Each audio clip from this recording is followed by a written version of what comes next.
Welcome into On the Mark, but today it is On the Tee because John Mascari and I are going to be previewing the PGA Championship that tees off on Thursday. So John, first things first, John Mascari, head pro at Alpine Country Club. How you doing, my friend? I'm good, Anita. How are you? Great. So much going on. We got Preakness, we got PGA Championship. We've got the NFL draft, the NFL schedule release happening this week. We got the Diddy trial. I mean, like the Knicks. Can we talk about the Knicks? We got the Knicks. Can you, seriously though, dude? And my heart goes out to Jason Tatum, but like without Tatum and Boston being down. Like, do we live in a world where maybe the Knicks can potentially, and I'm anticipating the Pacers to beat the Cavs? Don't even say it. Stop. Don't even say it. Should I just stop right? Please. Should I just stop right there? Just okay. Listen, Jason Tatum was a force we saw in the last game. Your heart goes out to him. A terrible injury for the rest of this year, and maybe even into next season with that ruptured Achilles. But all right, we don't have to talk about it anymore. We need to bring it down. Okay. Don't even that which is not to be mentioned. Okay.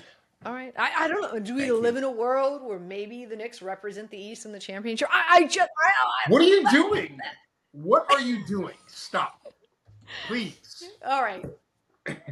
Well, let's dive into the PGA Championship. That's what we're here for. Let's look back before we look forward. Rory, this is you and my first time talking about this since, of course, the Masters and him completing the Grand Slam and winning in dramatic fashion, right? A sudden death playoff with Justin Rose and securing his first Masters title, which, of course, we know was a career long dream for him. Your thoughts on Rory winning the Masters and his game this season? He's been outstanding. Yeah, we were up on Rory going into the Masters just because of the start he had. We talked so much at length about, can this be the one? Finally, get the monkey off your back, Rory. And it wasn't easy, right? I know you and I were texting each other like, oh my God, WTF, is he going to blow this? Now he's back on top. He's got it. And the exhaustion that when the putt went in, he just, the emotion was so pure and was so raw. And I think there was probably millions of people who were doing the same thing in their living room. Like, oh my God, thank God. Because you didn't want to see him give that up again. And I think it was very freeing for him, if that makes sense, right? He could just finally focus on other things. This was just such a big part of his career, a part of his preparation, circled every year on the calendar, right? Georgia. And now it's like, okay, now that that's over with, now let's move on. Maybe take my game, dare we say, to a whole nother level. Listen, and majority of people, we were rooting for him, right? Because that was the big storyline going in, and of course he was able to accomplish. So now we're on to the second major of the season, and there's some big storylines here. And let's stick with Rory, based on what you saw in the Masters and his game and his play. This is a course, this is a location, this is a tournament that it's like it's a playground for him. How confident can you see Rory going on like a major run? No pun. I could see him winning for sure at the PGA. The run, when we say run, we mean like he was in an 11-year drought. Was it an 11-year drought? Like, do we live in a world now where we're like Rory's just like winning two majors a year, Masters, Players, AT&T. This golf course presents itself at the perfect time for him. Isn't it weird how it comes out that way? Right, here he is. He got the Masters monkey off his back. He's got the Grand Slam, and what do you know? The next major is at his favorite golf course at Quail Hollow. What a coinky dink how that works out. I like love that. it. So he is probably salivating at the chance to get out there. I think last week in Philly was a nice little tune-up. He didn't drive it that well, but he was still in the hunt, and now it's all right. I always say, let's put our chin strap on, let's put the mouthpiece in, let's go to work. And I think he is ready to go. Let's put our chin strap on. The other big storyline is, Jordan Spieth is trying to complete his own Grand Slam. The third leg of Spieth's career Grand Slam came in 2017 at the Open Championship, leaving this one the only trophy he has yet to attain in regard to the four majors. But his game is just, no pun, just hasn't been up to par. Your thoughts on Spieth coming in? Yeah. Wouldn't it be funny if it all worked out that way? Like they knocked out 2 Grand Slams in back-to-back majors, right? I always thought of it. Someone mentioned it to me the other day. They were like, remember when there was no NFL team that won the Super Bowl in their home stadium? And then it happened 1-2, right after, Tampa Bay won it, and then I forget who else won it in their stadium. But it would be really interesting if that happened again, right? Here's Rory knocks off the Grand Slam, next major Spieth.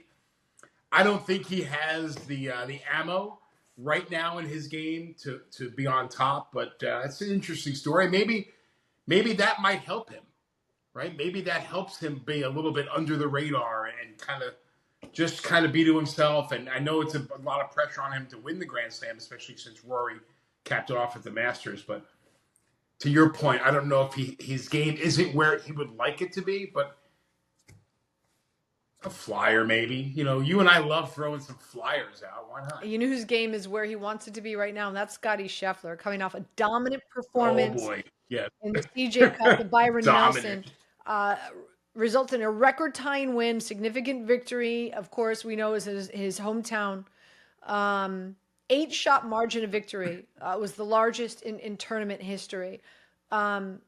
He was just unbeatable. And more than that, it was effortless, John. It was effortless.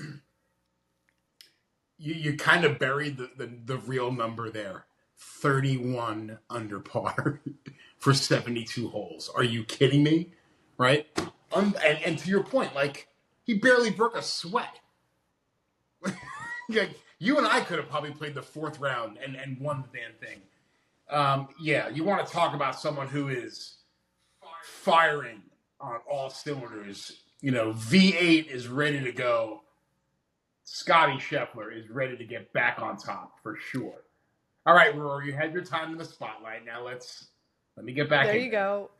Here's another one for you. 16 LIV players are going to strut their stuff in this tournament. And by the way, again, and we're going to get into metrics and what you need in your bag in order to win on this track. But Bryson DeChambeau, as we know, big grip it and rip it dude, he's coming off of a win in Korea on the LIV Tour. And his game is really, in the last, year and a half, 2 years, he's definitely mentally more than anything, I think, he's taken his game to a whole new level. Right. It's kind of like a tree in the forest, though. If no one's there to hear it, did it actually fall? If no one was there to see Bryson win, did he actually win in Korea? All right, I'll stop. Driving distance obviously leads in driving distance. But what I've been most impressed with Bryson in recent time has been his approach play. It's been awesome. Right. He was always the guy who would hit it a long way, but he doesn't really have the touch inside of 100 yards. Yeah, that ended at the U.S. Open. He's been playing great ever since. We talked about the win. I think we're going to talk about the metrics, but this golf course suits the long hitter. So you have to keep an eye on Bryson. Absolutely. So Quail Hollow is hosting. The last time they hosted a major was back in 2017 when Justin Thomas prevailed.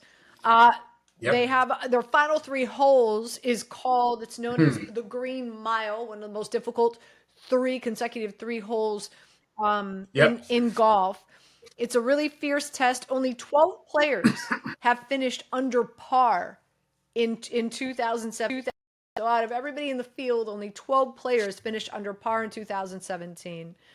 And 8 under was just enough for Justin Thomas to secure that title again back in 2017. It's 7,600 yards at the par 71. Again, metrics that are important, driving distance. Here's an interesting stat for you, John. Jim Furyk with that funky takeaway. Back to Your birthday my buddy. birthday. That's He your came to birthday my birthday buddy. party. You'll never forget that, will you? Every time his name is going to get mentioned, I will bring up the fact that he was at your birthday party. It's such an It odd. was, and he wasn't even invited. He crashed it. That's what was really. That was at the Marlin. Yeah, I used to like Jim Furyk. Now he goes around crashing. At the Marlin Bar on South Beach. I'm looking around. It's my 28th birthday, and there's Jim Furyk. I'm like, who invited him? No, I'm kidding. I'm kidding. It was great to have him there. Anyway, back in 2006, the only winner that in this on this golf course to have ranked worse than 28th in driving distance. So marinating that for a minute.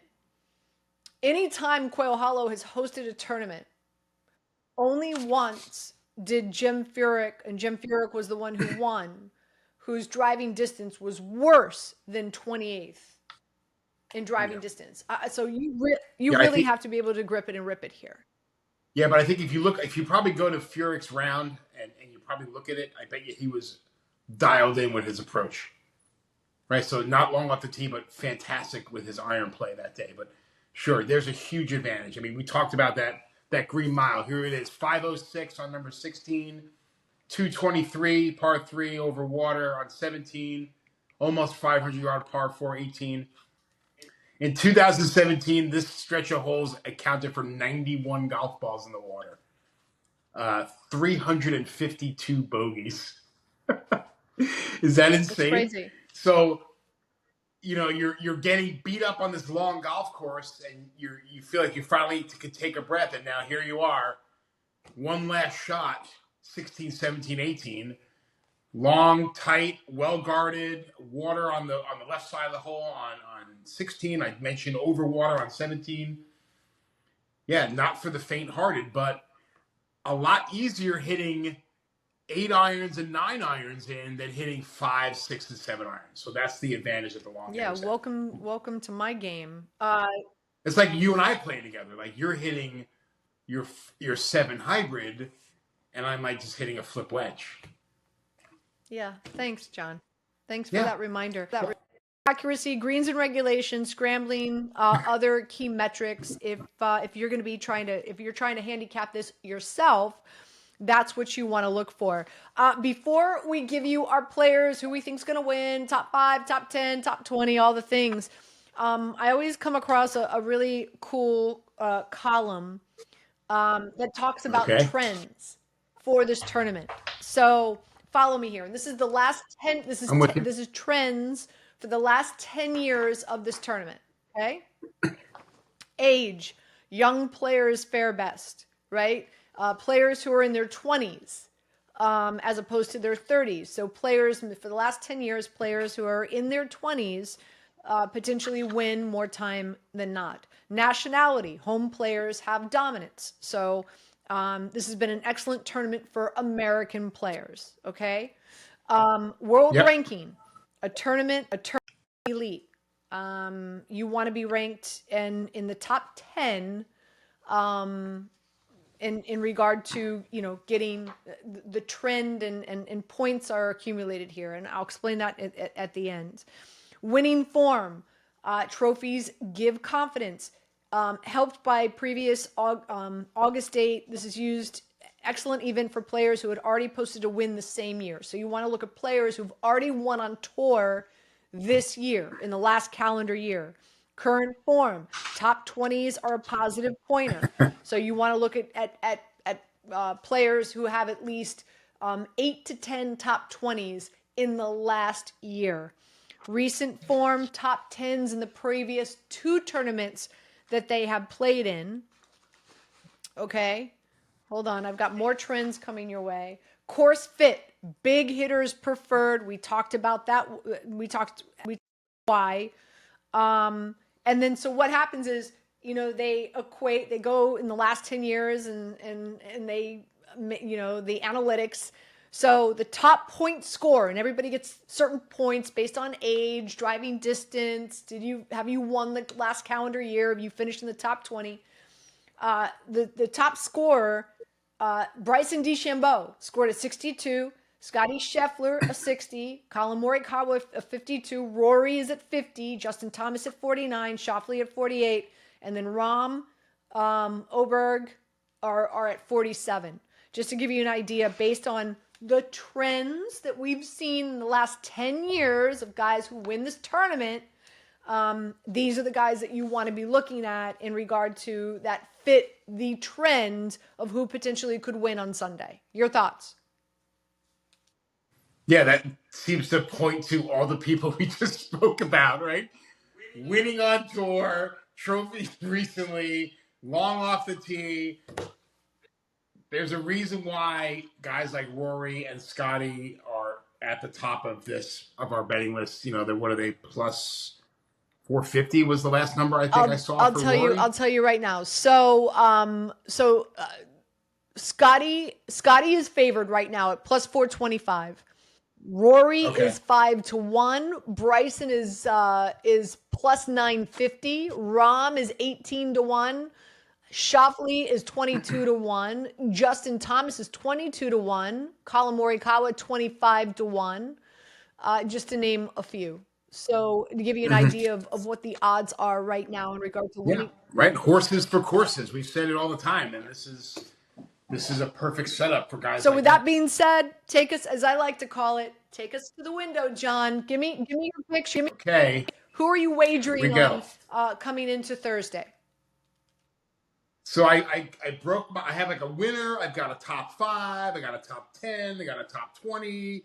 I got a few dark horses to throw in there. But for me, it's especially at 5-1. It starts with Rory McIlroy, right? 4-time winner at Quail Hollow.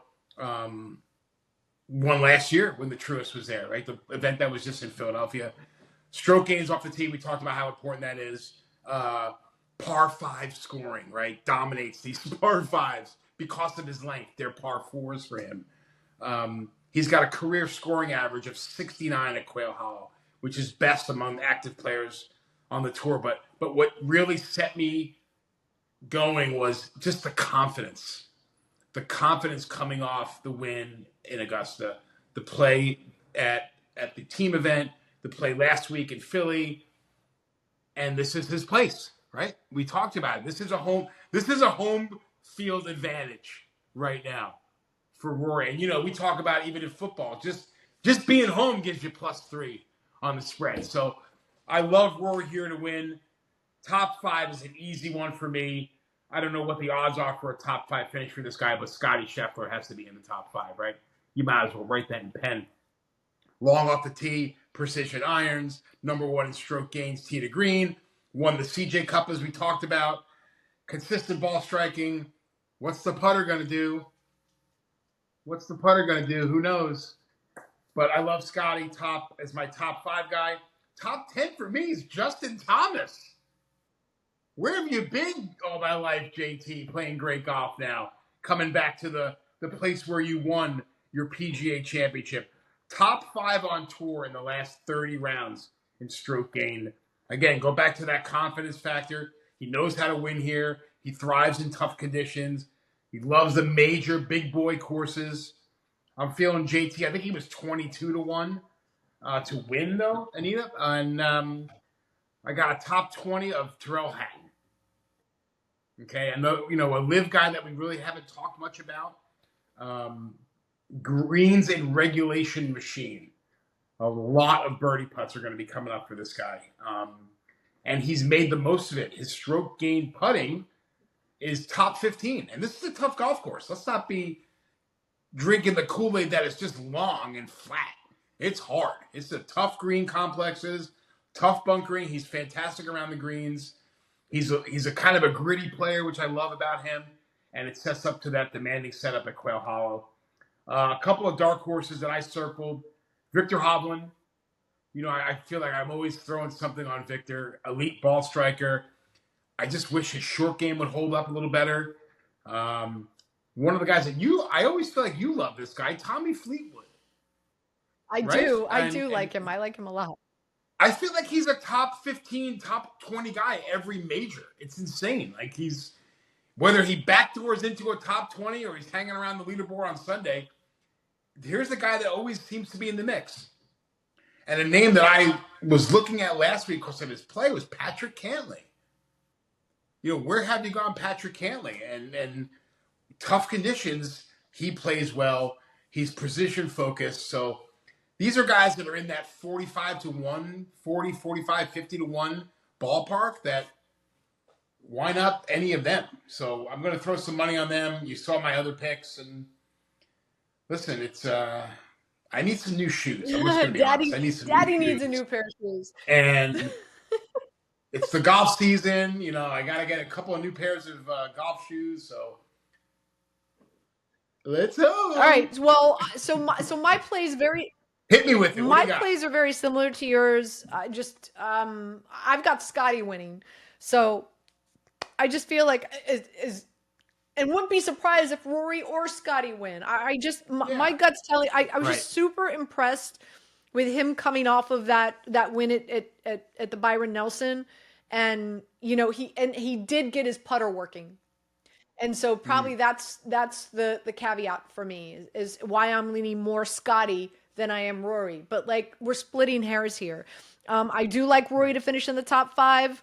Again, this is a playground for him this course. He's just 4th on the PGA Tour in distance, 1st in strokes gained off the tee, 2nd in strokes gained tee to green, 5th in one putt percentage, 6th in. He checks all the boxes. So again, listen, at the end of the day, I wouldn't be shocked if like Scotty and Rory are in the final twosome, right? And now, and now we're really playing with house money. I also have Bryson DeChambeau finishing in the top 5. 2-time U.S. Open champion, understands how to ace this type of assignment. Also eager, I think, to turn the page. Not happy that he tied for 5th at the Masters 5 weeks ago. Finished tied for 9th his last trip to Quail Hollow in 2021. And again, coming off of a win in Korea. So I really do like Bryson. I've got him finishing in the top 5, and you could get that at plus 180. I'm with you with Justin Thomas. I got him finishing in the top 10 at plus 175. This is where he won his first major. He's been gaining ground in all aspects of his game the last 6 months. And he's already got a win on tour and 2 second place finishes. So his game is really on point. And this might surprise you, but last but not least, I'm going with Patrick Reed to finish in the top 20 at plus 250 at plus 250. Proved at Augusta that he's still got the game to compete in the majors. And I think he's going to do well here. I like what I've seen from him. So I think Patrick Reed to finish in the top 20 at plus 250, I think are some pretty good odds. So I feel like it's so hard to handicap these live players, though, right? We don't have enough on them. And we saw Patrick Reed play real well at Augusta. So, yeah, I also think of John Rahm. There's another guy that no one's really mentioning who is a fantastic player, but again, lives in that live world. Again, lives in that live world. Lives in the live world. But yeah, I see what you did there. John, any final thoughts before we sign off? No, I'm super excited for the tournament. I am really excited to watch my colleagues that are PGA members competing in the PGA Championship. So all the guys that have qualified through their sections and gotten through to the tournament this year, I wish them all the best. Some of them are friends. Some of them I've had a chance to play in tournaments with. And, there they are. Then, there's John down here on the leaderboard. But it's really cool that the PGA of America runs this event and allows my colleagues to be part of the tour and get to run with the Bulls for a couple of days at least. I want to give out a shout out to my employer, and that is ESPN. We're really excited. This is the second year that we're going to have in-round live wagering. Yes, I love it. So on Thursday and Friday, make sure ESPN Plus. You'll be able to, we'll have Stanford Steve and Joe Fortenbaugh and Tyler Fulgham and a cast of other characters, the caddy and a bunch of people. You'll be able, and they'll be talking about the rounds, and you'll be able to they'll assist you and guide you in round gambling, which is going to be really fun. I'm going to be a part of that broadcast on Saturday and Sunday morning from 10 a.m. to 1 o'clock. Again, on ESPN Plus. So make sure you tune into that. That's going to be a lot of fun. Love participating in that. Everybody, thank you so much for tuning in. We really do appreciate it. Myself and John Mascari will be back for the third leg of course, the major season. So stay tuned for that, and we'll see you then. Good luck and enjoy the PGA Championship.